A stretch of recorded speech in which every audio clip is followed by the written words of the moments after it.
नमस्कार, स्वागत है आपका। मेरा नाम है विपिन बेबाक। मेरे साथ मेरी सहयोगी सादाब रिजवी। धन्यवाद सर। ऑपरेशन सिंदूर के बाद भारतीय सांसदों का डेलीगेशन दुनिया भर के देशों में पाकिस्तान को बेनकाब कर रहा है।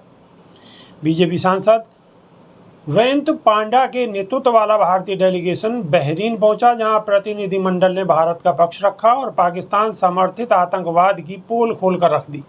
इस दौरान AIM चीफ असदुद्दीन ओवैसी ने पाकिस्तान पर जमकर निशाना साधा। असदुद्दीन ओवैसी ने कहा है कि इन आतंकवादी संगठनों ने भारत में निर्दोष लोगों की हत्या को उचित ठहराया है और उन्होंने कुरान की आयतों को गलत संदर्भ में पेश किया है। हमें इसे ख़त्म करना होगा। उन्होंने लोगों की हत्या को उचित ठहराने के लिए धर्म का इस्तेमाल किया है। इस्लाम आतंकवाद की निंदा करता है और कुरान ने स्पष्ट रूप से कहा है कि एक निर्दोष व्यक्ति की हत्या पूरी मानव जाति की हत्या के समान है। असदुद्दीन ओवैसी ने कहा है कि हमारे देश में एक मत है, चाहे हम किसी भी राजनीतिक संप्रभुता से संबंधित हों, हमारे बीच राजनीतिक मतभेद हों, लेकिन जब हमारे देश की अखंडता की बात आती है तो ये सही समय है कि हमारा पड़ोसी देश इसे समझे। मैं अनुरोध करना चाहता हूं और उम्मीद करता हूं कि बहरीन सरकार पाकिस्तान को ग्रे सूची में वापस लाने में हमारी मदद करेगी, क्योंकि इस पैसे का इस्तेमाल उन आतंकवादियों का समर्थन करने के लिए किया गया। असदुद्दीन ओवैसी ने कहा कि हमारी सरकार ने हर भारतीय के जीवन की रक्षा के लिए सभी कदम उठाए हैं। इस सरकार ने बहुत स्पष्ट कर दिया है कि अगली बार जब आप पाकिस्तान ये दुस्साहस करेंगे तो यह उनकी उम्मीद से परे होगा। उन्होंने कहा कि हमारी सरकार ने हमें यहाँ भेजा है ताकि दुनिया को पता चले कि भारत पिछले कई सालों से किस खतरे का सामना कर रहा है। सादाब रिजवी डेलीगेशन गया हुआ है और विदेशों में जाकर विपक्ष के जो सांसद हैं वो भी भारत का प्रतिनिधित्व कर रहे हैं और मजबूती के साथ भारत की बात को आगे रख रहे हैं। लीपापोती के अलावा कुछ और नहीं है ये सब कुछ बेबाक जी। जिस तरीके से हमारे देश पे आतंकवादियों ने हमला किया, हमें उनका मुंह तोड़ जवाब देने के लिए सेना लगातार वहाँ तत्पर लड़ी हुई थी और हमें ये चाहिए था कि उनका सही तरीके से जवाब दिया जाता और वो जो 4 आतंकवादी थे उनके कटे हुए सिर इस देश के सामने लाकर डाल दिए जाते। अब डेलीगेशन भेजने के बाद में ये और पता चल रहा है कि अब हमारा देश दूसरे देशों की राय से चलेगा, उनके मशवरे से चलेगा और वहाँ जा कर के अपनी स्थिति बताकर उनकी दया की भीख मांगने के लिए यहाँ से डेलीगेशन बना कर भेज दिए गए हैं कि जाकर उनसे दया की भीख मांग लीजिए। कौन सा ऐसा देश है इस दुनिया के अंदर जिससे दिखाई नहीं दे रहा कि भारत के ऊपर आतंकी हमले हो रहे हैं? कौन सा ऐसा देश है दुनिया के अंदर जिसे ये नहीं नज़र आ रहा है कि हमारे देश के अंदर 4 आतंकवादी घुसे और पहलगाम में गए और हमारे देश के निर्दोष लोगों को ख़त्म कर दिया, उन्होंने कत्लेआम किया। तो इस कत्लो-गारत को, इस कत्लेआम को पूरी दुनिया के देश देख रहे हैं। अब ये जो डेलीगेशन गए, ये कौन सी बात बताने के लिए वहाँ पर गए हैं? ये सिर्फ लीपापोती है और लीपापोती है सरकार के फेल्योर की। सरकार पूरी तरीके से फेल हो चुकी है। सुरक्षा सरकार के बस की बात नहीं रही है। आम जनमानस बिल्कुल भी सुरक्षित नहीं है।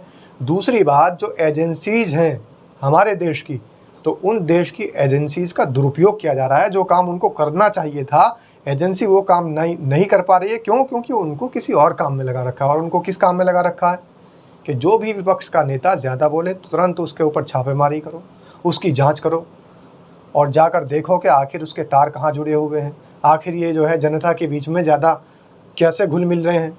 इन सब कामों के लिए हमारी सरकारी एजेंसियों का इस्तेमाल किया जा रहा है। तो देश की सुरक्षा के लिए फिर कौन लोग आएंगे, कौन से डिपार्टमेंट आएंगे, कौन से विभाग आएंगे, कौन सी एजेंसी आएगी? जिस देश की सुरक्षा के लिए हमारे खुफिया तंत्र को एकदम एक्टिव मोड पे होना चाहिए था, लेकिन खुफिया तंत्र को तो विपक्ष की सेंधमारी के लिए लगा रखा है कि राहुल गांधी कहाँ जा रहे हैं, राहुल गांधी क्या कर रहे हैं। तो अगर हमारे देश की एजेंसियों का दुरुपयोग किसी समय में हुआ है तो वो ये समय काल चल रहा है। इस देश का जो अमृत काल है वो ऐसा समय काल है जहाँ पर हमारे देश की एजेंसियों का दुरुपयोग किया जा रहा है। उनके जो काम होने चाहिए थे उनको उन काम से हटाकर दूसरे कामों में लगाया जा रहा है। निजी स्वार्थ के लिए उनको कठपुतली बनाया जा रहा है, उनको मोहरा बनाया जा रहा है। तो इस तरीके के डेलीगेशन भेजने से इस देश को कोई फ़ायदा नहीं हो सकता, क्योंकि डेलीगेशन सिर्फ मात्र एक लीपापोती है। और असदुद्दीन ओवैसी जो पाकिस्तान को गिरा रहे हैं, सादाब रिजवी, लोग दबे सुर में ये बात भी कह रहे हैं कि जो सवाल उठाने वाले लोग थे उन्हें डेलीगेशन में भेज दिया गया है। तो अब सवाल उठाने वाले बचे कौन?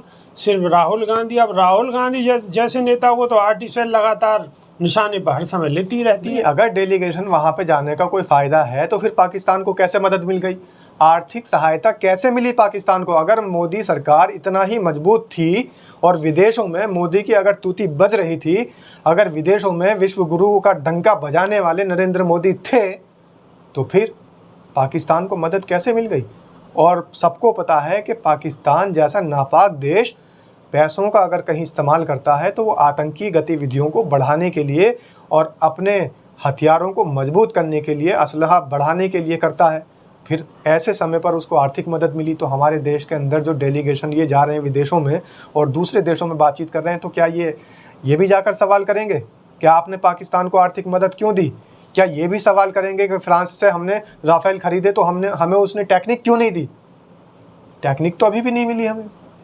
तो जब टेक्नोलॉजी हमें नहीं मिली है वहाँ से, तो राफेल का काम कैसे होगा? तो बहुत सारे सवाल ऐसे हैं जो हमारे देश के अंदर हमारे देश की सरकार से जनता कर रही है, लेकिन सरकार के पास कोई सवाल नहीं है। 4 आतंकवादी जो मार के यहाँ पर हमारे देश के अंदर खून खराबा करके चले गए, वो कहाँ गए हैं या नहीं गए, अभी तो ये भी कंफर्म नहीं है। तो ये सारे सवाल अभी अनसुलझे हैं। इनको सुलझाने के लिए सरकार को डेलीगेशन भेजने की जगह विदेशों में अपने खुफिया तंत्र को मजबूत करना चाहिए था, अपनी सेना की सहायता करनी चाहिए थी, जिस सेना के जो है और ट्रंप के कहते ही एकदम रोक दिया थी। बिल्कुल सेना को खुली छूट देनी थी। ट्रंप के कहते ही जैसे सेना को रोक दिया, सेना को बिल्कुल एकदम फ्री होल्ड कर देना चाहिए था। दिखावे के लिए नहीं फ्री होल्ड करना था, सच में ही फ्री होल्ड कर देना चाहिए था। और ये जो दिखावे के लिए नरेंद्र मोदी आकर 8 बजे कह गए कि अभी ऑपरेशन सिंदूर जारी है, तो आप बताएं कहाँ जारी है? कौन सा हमने अभी पाकिस्तान के ऊपर कोई अटैक किया है? जिस दिन से ट्रंप की धमकी मिली है भारत सरकार को, उस दिन से कौन सा हमला किया है? पाकिस्तान के तो हमले लगातार जारी हैं, लेकिन हमारी तरफ से तो सिर्फ डिफेंस की कार्रवाई हो सकती है, हमला अभी तक नहीं किया गया। दूसरी बात, आतंकवादियों को मांगने के लिए, आतंकवादियों को सौंपने के लिए कि भारत को वो आतंकवादी सौंपे जाए, प्रधानमंत्री का एक भी बयान नहीं आया। इतनी लंबी चौड़ी स्पीच देकर चले गए प्रधानमंत्री, पाकिस्तान को उन्होंने धमकाया, अमेरिका का नाम नहीं लिया। चलिए ठीक है, मत लीजिए नाम आप। पुंछ के अंदर जितने लोग मरे उन शहीदों का कहीं नाम नहीं लिया गया, उनका कोई जिक्र नहीं। हमारे जो जेट गिराए गए हैं उनका कोई जिक्र नहीं। हमारे देश के अंदर जो जवान शहीद हुए हैं उनको कोई श्रद्धांजलि नहीं। चलिए छोड़ दीजिए, ये आपके बस की बात नहीं है, लेकिन कम से कम पाकिस्तान को जब आप धमकी दे रहे हैं, धमका रहे हैं, तो उनसे ये सवाल भी तो बनता है कि वो 4 आतंकवादी या तो हमें सौंप दीजिए वरना हम आपको मिट्टी में मिला देंगे। लेकिन प्रधानमंत्री ने ये बात बिल्कुल नहीं कही। उन्होंने कहा हम ऑपरेशन सिंदूर हमारा अभी जारी है। तो ऐसा कैसा ऑपरेशन जारी है जिसके अंदर कोई कार्रवाई नहीं हो रही है? ये डेलीगेशन भेजने का सिर्फ मात्र एक दिखावा है, ड्रामा है, इसके अलावा कुछ भी नहीं है विभाग जी। और प्रेस के माध्यम से, मीडिया के माध्यम से माहौल बनाने में कोई कोर कसर नहीं बाकी है।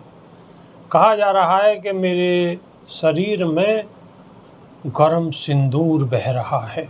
अब गरम सिंदूर बह रहा है, कैसा सिंदूर बह रहा है, देश यही जानना चाहता है कि सिंदूर बहाओ या खून बहाओ, लेकिन उन 4 आतंकवादियों को जल्दी पकड़ कर लाओ। क्यों? कि सवाल अभी बरकरार है। अभी के लिए सिर्फ इतना ही। नई वीडियो में फिर रूबरू होंगे। बहुत बहुत शुक्रिया, धन्यवाद, नमस्कार। धन्यवाद।